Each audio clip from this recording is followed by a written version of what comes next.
नमस्कार दोस्तों, stock market clarity channel में आपका स्वागत है। दोस्तों, आप लोग जानते हैं कि अभी रशिया और यूक्रेन के वॉर की वजह से पूरे वर्ल्ड के मार्केट्स पे एक नेगेटिव इम्पैक्ट है। और आप लोग जानते हैं कि जो कंट्रीज़ हैं, दूसरी कंट्रीज़, उन्होंने कई सारी कंट्रीज़ ने रशिया के ऊपर सैंक्शंस इम्पोज किए हैं एक तरह का प्रेशर क्रिएट करने के लिए कि रशिया इस वॉर से अपने कदम पीछे ले ले। तो दोस्तों, इस वीडियो में हम यही जानने वाले हैं कि सैंक्शंस क्या होते हैं, ये कैसे काम करते हैं और क्या इनसे कोई इम्पैक्ट क्रिएट होता भी है जिस कंट्री पे ये टारगेट होते हैं। तो दोस्तों, शुरू करते हैं ये वीडियो। दोस्तों, सैंक्शंस का मतलब क्या है? सैंक्शंस ऐसे कोई सख्त कदम होते हैं जो किसी ऑर्गेनाइजेशन या किसी कंट्री के विरुद्ध लिए जाएं, उसके अगेंस्ट लिए जाएं, ताकि उस पर एक प्रेशर क्रिएट हो और वो कोई पॉलिसी या किसी एक्टिविटी के साथ कंटिन्यू ना करे। ये एक प्रेशर क्रिएटिंग टैक्टिक होता है। और ये कितने तरह के होते हैं? सैंक्शंस होते हैं with respect to diplomatic relations, यानी कि उस कंट्री के अंदर जो दूतावास हैं, यानी कि जो एम्बेसीज हैं, उन्हें बंद कर दिया जाए और सारे डिप्लोमेटिक टाइज ख़त्म कर लिए जाएं।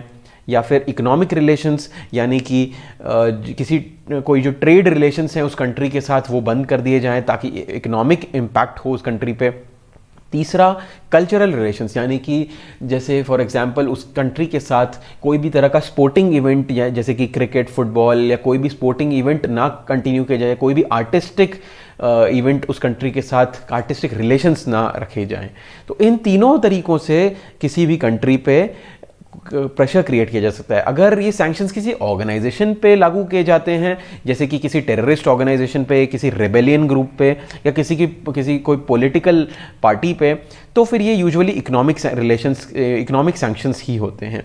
दोस्तों, ये सैंक्शंस भी और ये सैंक्शंस के दो और टाइप हो सकते हैं, यूनिलैटरल सैंक्शंस और कलेक्टिव सैंक्शंस।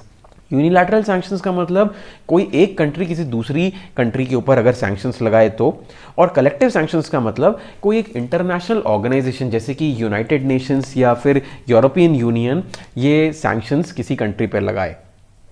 दोस्तों, सैंक्शंस जो है वो स्पेसिफिक मैंने आपको बता दिया, स्पेसिफिक एक्टिविटी से या स्पेसिफिक रिलेशन, जैसे डिप्लोमेटिक, स्पोर्टिंग, कल्चरल, ट्रैवल, इनसे रिलेटेड भी हो सकता है, और किसी टारगेटेड ग्रुप पे भी हो सकता है, जैसे कि political elites, rebel group, terrorist organisations, कोई बैंक्स या कोई बिजनेस ऑर्गेनाइजेशन, या फिर इंटायर कंट्रीज पे। लेकिन जो सबसे इंपॉर्टेंट सैंक्शंस होते हैं, जो सबसे ज़्यादा इम्पैक्ट करते हैं किसी भी कंट्री को या किसी ऑर्गेनाइजेशन को, वो होते हैं इकोनॉमिक सैंक्शंस। इनमें भी दो प्रकार मेन होते हैं। एक तो होते हैं ट्रैवल बैन्स और दूसरे फाइनेंशियल सैंक्शंस, यानी कि असेट फ्रीज करना उस कंट्री से रिलेटेड, और restriction on financial markets and services. और करंटली आज के सिनेरियो में रशिया के ऊपर इन दोनों तरह के सैंक्शंस लगाए गए हैं, और इनसे जो रशिया के ऊपर जो प्रेशर है वो काफ़ी ज़्यादा इंक्रीज हो गया है। दोस्तों, अब हम जानते हैं क्या ये सैंक्शंस जो हैं क्या ये इफेक्टिव होते भी हैं।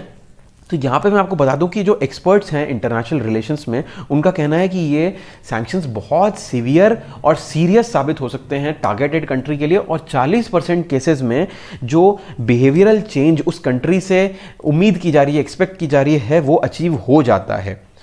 लेकिन फिर भी सैंक्शन से होने वाला जो इम्पैक्ट है उसे मेजर करना बहुत डिफिकल्ट है, क्योंकि एब्सोल्यूट टर्म्स में सैंक्शन से होने वाले इम्पैक्ट को मेजर नहीं किया जा सकता, और वो भी लॉन्ग टर्म में इसे महसूस किया जा सकता है, इसे देखा जा सकता है दूसरी कंट्री या किसी दूसरी ऑर्गेनाइजेशन के ऊपर।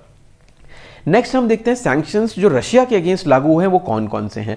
तो यहाँ पे रशिया के ऊपर इकोनॉमिक और डिप्लोमेटिक दोनों किस्म के सैंक्शंस लगाए गए हैं, और यूनिलैटरली भी और कलेक्टिवली ईयू या फिर यूएन जैसे ग्रुप्स ने भी लगाए हैं। अब हम देखते हैं किस किस कंट्रीज ने क्या क्या सैंक्शंस लगाए हैं। यूएस और यूनाइटेड किंगडम ने रशिया के जो दो मेजर बड़े बैंक्स हैं, SBR bank and VTB bank, इन दोनों के ऊपर सैंक्शंस लगा दिए हैं।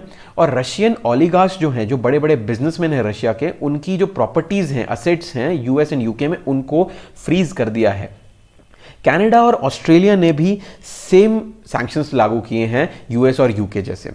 जर्मनी ने Nord Stream 2 Baltic Sea gas pipeline project जो है, जिससे Russia to Germany gas transportation double हो जाता, उस प्रोजेक्ट को बीच में ही अबैंडन कर दिया है, छोड़ दिया है। नेक्स्ट, पोलैंड, चेक रिपब्लिक, बुल्गारिया और एस्टोनिया ने अपनी एयर स्पेस रशियन एयरक्राफ्ट्स के लिए बंद कर दी है। यूरोपियन यूनियन ने प्रेसिडेंट पुतिन और जो फॉरेन मिनिस्टर हैं रशिया के, मिस्टर लैवरोव, उनके अगेंस्ट पर्सनल सैंक्शंस लगाए हैं। और जो सबसे बड़ा सैंक्शन है वो यूएस, यूके और यूरोपियन यूनियन ने मिल के लगाया है रशिया के इकोनॉमिक जो इंस्टीट्यूशंस हैं उनके ऊपर, कि उनको स्विफ्ट से बैन कर दिया है। स्विफ्ट जो ट्रांजैक्शन सिस्टम है, ग्लोबल ट्रांजैक्शन, जिससे इंटरनेशनल ट्रांजैक्शंस एग्जीक्यूट किए जाते हैं, वो बैंकिंग सिस्टम है। और इससे रिलेटेड अगर आप डिटेल में जानना चाहते हैं तो मैंने एक वीडियो बनाया हुआ है जिसका लिंक मैं आई बटन पे और नीचे डिस्क्रिप्शन बॉक्स में दे दूंगा। आप चाहें तो वो वीडियो चेकआउट कर सकते हैं, उसमें आपको डिटेल में इसकी नॉलेज मिल जाएगी और मैं ज़रूर रिकमेंड करूंगा आप वो वीडियो देखें। तो दोस्तों, ये थे वो जो सैंक्शंस जो कि लागू किए गए हैं रशिया के ऊपर। और ये इन सैंक्शंस के अलावा छोटे मोटे और भी सैंक्शंस लगाए हैं। जैसे आपको एक इंटरेस्टिंग मैं बात बताऊं कि जो व्लादिमीर पुतिन है, प्रेसिडेंट ऑफ रशिया, वो ऑनररी प्रेसिडेंट थे इंटरनेशनल जूडो एसोसिएशन के। वो 8th डैन है जूडो में। इसे आप समझ सकते हैं जैसे कराटे में ब्लैक बेल्ट होता है, वैसे ही 8th Dan one of the highest stature है जूडो में, और वो ये पोजीशन होल्ड करते हैं। और इंडियन इंटरनेशनल जूडो एसोसिएशन ने उनको ऑनररी प्रेसिडेंट पोस्ट से सस्पेंड कर दिया है, ताकि ये भी एक प्रेशर टैक्टिक है, ये भी एक पर्सनल सैंक्शन है उनके अगेंस्ट। तो ये एक एडिशनल इंटरेस्टिंग इन्फॉर्मेशन थी जो आपको मैं सोच रहा हूँ बता दूँ। और इन सब के बाद रशिया पे इन सब सैंक्शंस का क्या असर होगा, तो ये अगर मैं आपको बताऊं कि इस तरह के सैंक्शंस किसी प्राइवेट एंटिटी यानी कि किसी पर्सन पे पहली बार लागू किए गए, जिस तरह के प्रेसिडेंट पुतिन और जो फॉरेन मिनिस्टर लैवरोव हैं उनके ऊपर जो लागू किए गए हैं। इसीलिए इनका असर ज़रूर होगा। लेकिन एक और चीज़ है कि शॉर्ट टर्म में इन सैंक्शन का असर नहीं होने वाला है। इनका जो इम्पैक्ट हमें महसूस होगा लॉन्ग टर्म में ही देखने को मिलेगा। इसके अलावा एक जो अंदेशा जाहिर किया जा रहा है न्यूयॉर्क टाइम्स की एक रिपोर्ट के द्वारा, वो ये है कि जो स्विफ्ट बैंकिंग ट्रांजैक्शंस के ऊपर जो बैन लगा है रशियन फाइनेंशियल इंस्टीट्यूशंस पर, इसको देखते हुए वो रशिया जो है वो क्रिप्टो करेंसी पे स्विच कर सकता है। क्योंकि जो इंटरनेशनल करेंसी अगर उससे बैन कर दिया जाएगा रशिया को, तो क्रिप्टो करेंसी पे वो स्विच कर जाएगा। और स्विफ्ट बैन का जो असर जितने मैग्नीट्यूड का होना चाहिए था रशिया पे, उतना नहीं हो पाएगा।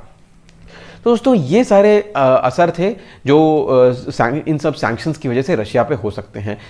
नो डाउट और खबरें आती जा रही हैं जैसे जैसे समय आगे बढ़ रहा है। हर वक्त हर घंटे कोई नई खबर सामने आ रही है।